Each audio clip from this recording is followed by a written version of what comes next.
So there's the tender frame that I put together before.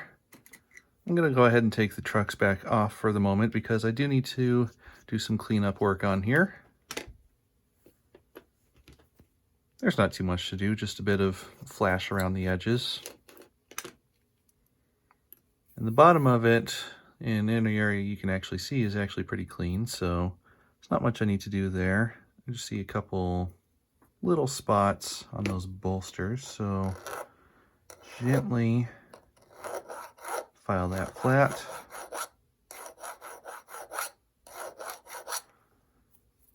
Got to make sure that you don't accidentally put an angle on those, then the tender won't sit quite right.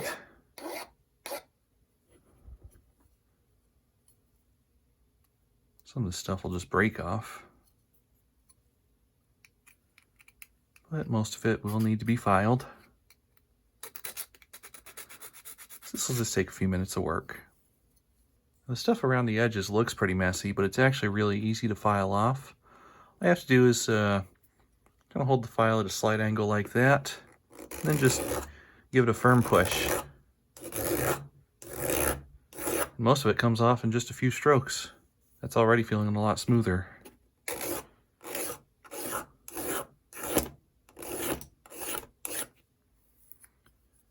There, and that's all it takes to get that side ready for use.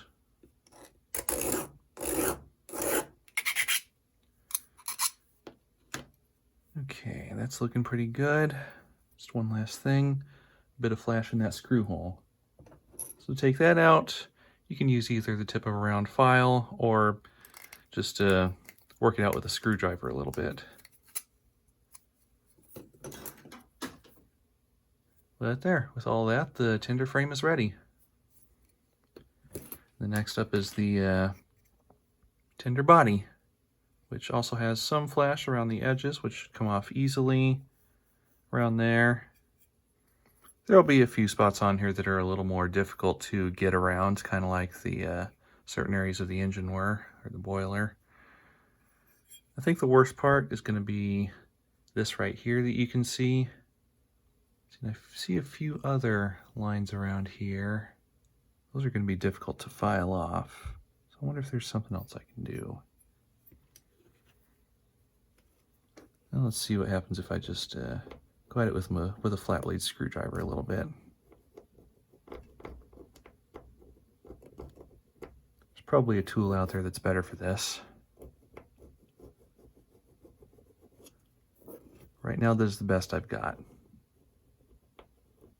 It looks like that's taking off some of what's needed, but there is that casting seam that's left behind.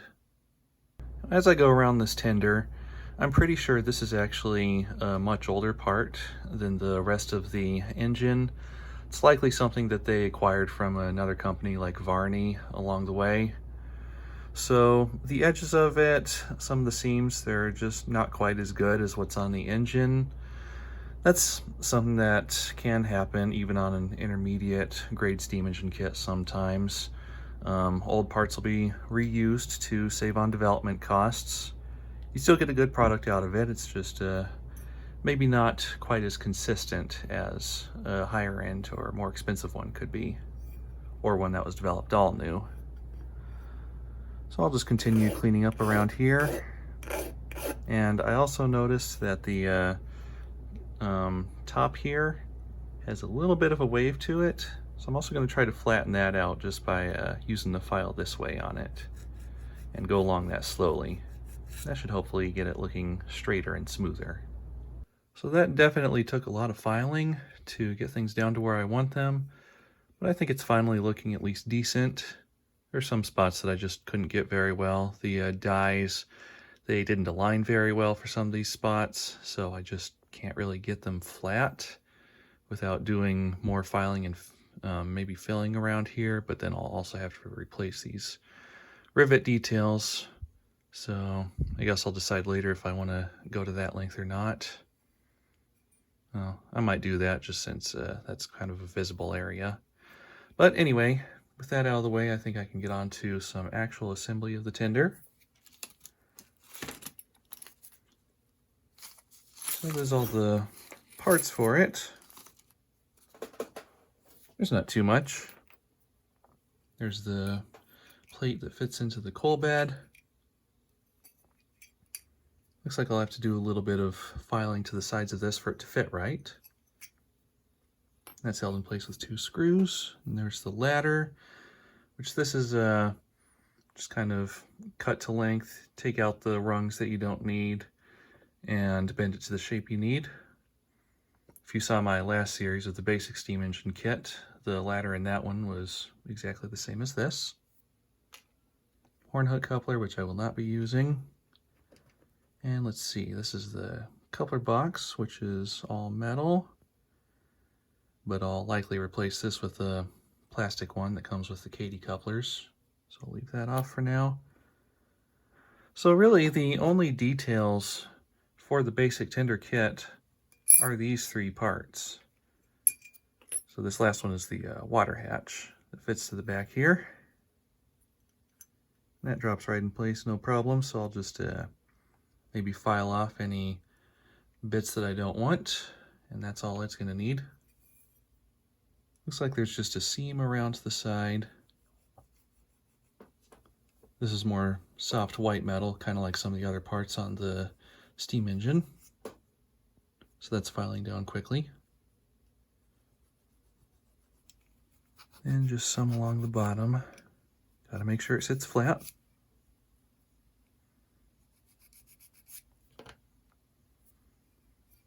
Okay, that should go this way. Yeah, that's sitting better.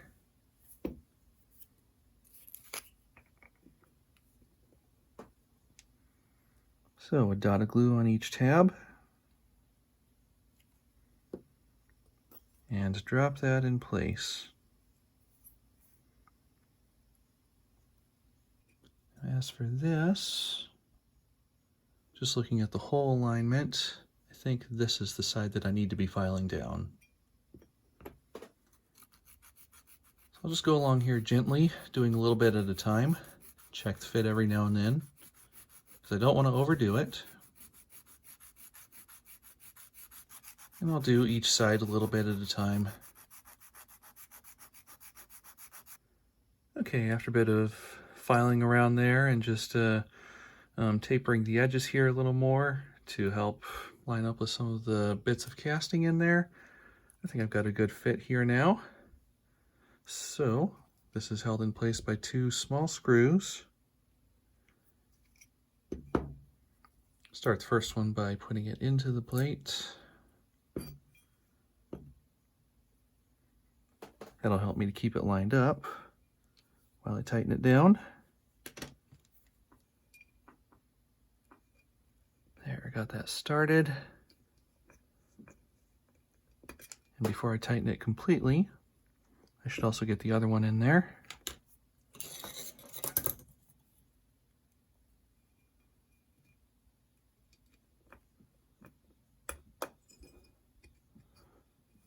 These screws are the type that self-thread into the holes. Holes were drilled large enough to make this possible. So in this case it works just fine. You just have to turn the screws a little harder to make it happen. Okay, that's in there good and tight now. Now getting ready to do the ladder. Before I start cutting it and bending it, I wanted to check and make sure it's actually going to fit right. And it looks like they were actually just slightly off with the placement of the holes, or it's also possible that this casting was just designed for a slightly different ladder material. Not sure. Either way, this is close enough that it's possible to make it fit.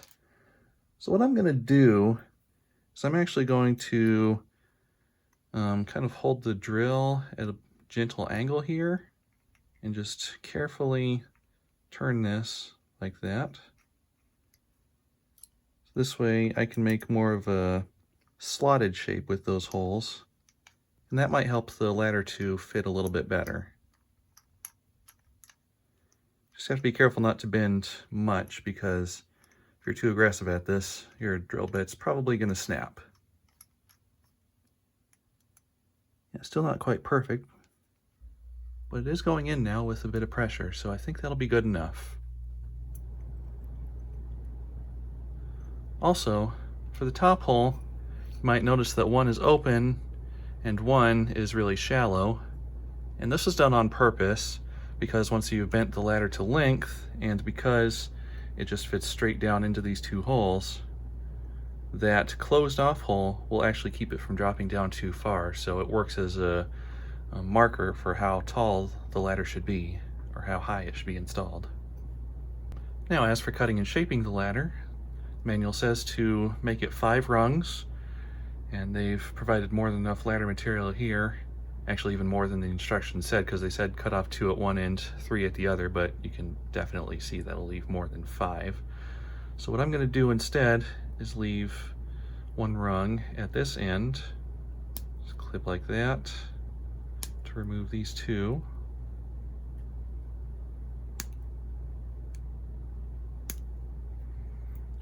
Now count 5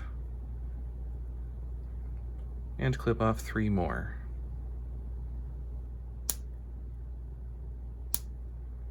Okay, now before clipping the ends off, I'm actually going to leave those in place to kind of help hold things together while I file these little bits off and get it smoothed out.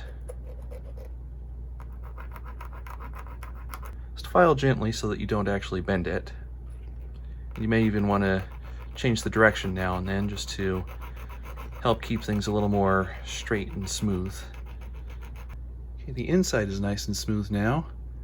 You can still see some slight bumps though, so I'm also going to make sure that this part of the ladder is filed flat. That goes quickly enough.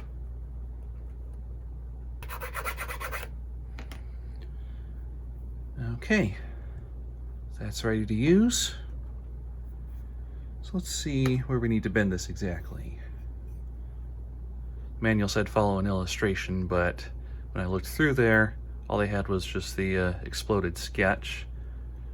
Not like the later PDF manuals that came with the kits, which were a lot nicer and are still available on their website. So those are very helpful sometimes when you're building one of these and have an old manual. Okay, so looking at things, the bottom rung will act as the support against the bottom there. And the top needs to bend about where my thumbnail is at and have a gentle curve going around and back into those holes. So I'll start by clipping this end off here. Don't need to have all that material.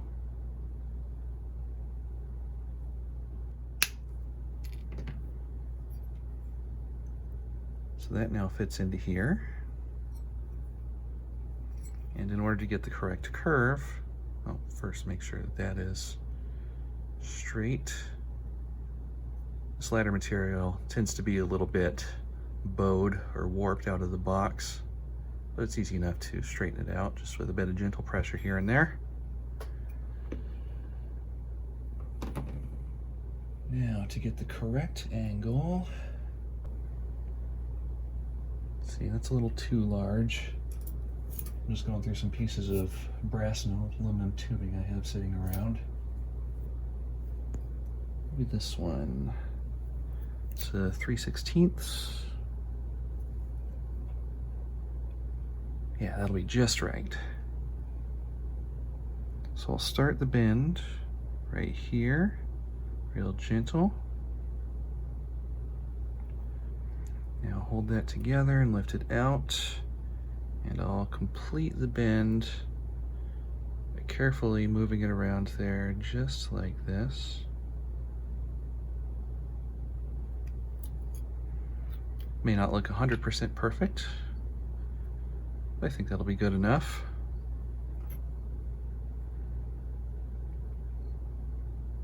Okay, and I'll clip it starting right where that other rung is. I can make adjustments from there. Okay, so now fit that down into here. And yeah, I need to clip that one That fits into the closed hole just a little bit shorter. So I'll go a little at a time until the height is right where I want it.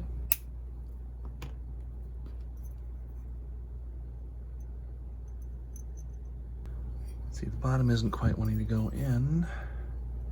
I think those just need to bend a little to fit to the shape. There, this should help. Yeah, I'll try that again. Looks like I've got the height right now, so I'm just completing the bend a little bit to make sure it's straight. Adjust the top slightly so that it looks better.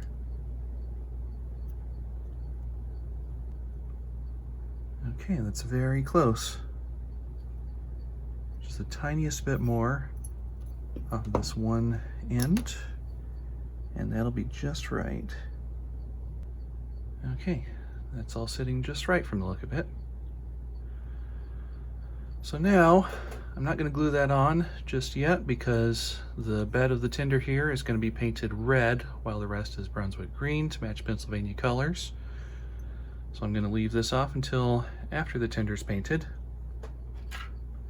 and that'll make installation at the end a lot easier, as well as masking. Now, while working on the trucks before, I found that these little leaf springs kind of like to move out of place. So I'm going to see if there's something I can do to help those hold in better, because I don't think glue is going to do too well right here because of the amount that they need to flex. Okay, so I made this using a little piece of some of that phosphor bronze, and that will fit to the frame of the truck right there.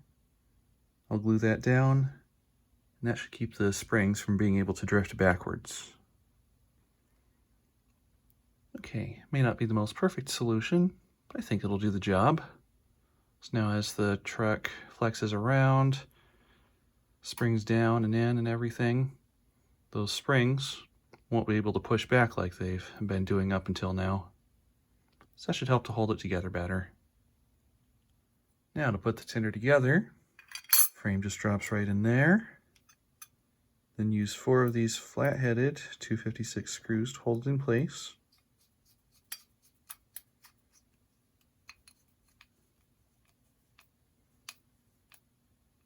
Okay, that's nice and tight. You'll also notice there's a large opening right in the front there, which is usually out of sight. So for those of you wanting to install DCC sound or anything else, that's definitely a real good place to run the wires through and keep things hidden. And there's plenty of space inside the tinder to have whatever you want in there. Now putting the trucks back on. Of course, that's just placing them on top and tightening that brass screw. And of course, make sure the grounded wheels are on this side, or when it's down on the track, that's the left side. Now, with the assembly done, we just need a coupler on there. Now they did provide a horn hook coupler as well as a metal coupler box, but instead of that, I'm going to use a plastic Katy coupler box and number 58 scale-sized coupler. Now, I really like these Katy whisker type coupler boxes because you can snap them together real easy while you're doing all the assembly. And just put the screw through the middle and tighten it on down. It looks like this tinder body was actually designed to accept Katy couplers. So the screw hole position is exactly right for Katy's coupler boxes. And you may have even noticed that there's a small hole on each side for using the older style boxes that have the that use the small screws in those areas. Anyway, let's see if that's at the correct height. I don't have the height gauge with me right now, but it looks like that is sitting just above the table there, So even when it's on track, yeah, that coupler pin should rest above any switches that it's going over. And if it's not enough, I'll just shim it up slightly with a small piece of plastic or metal underneath the coupler. So now with the main assembly of the engine and tender done, I'll just put these two together.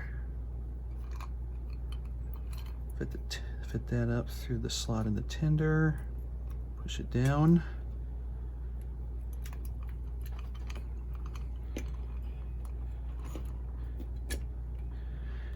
And now would be a good time to do more testing and running in to make sure that there are no problems, because it's a lot easier to fix those before you do further detailing and especially the painting.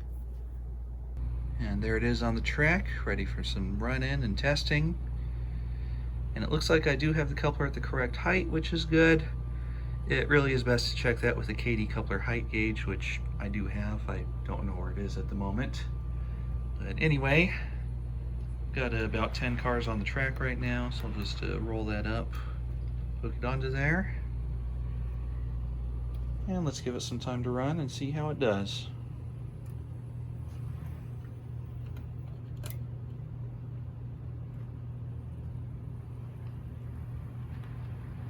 Seems to be taking off nice and smoothly.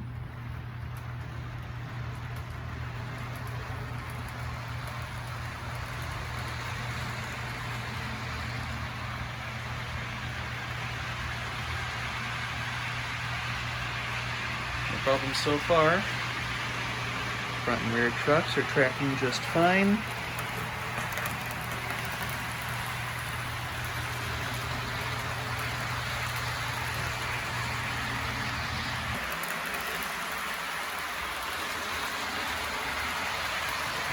So I'll just give this some time to run around in each direction, make sure there are no problems.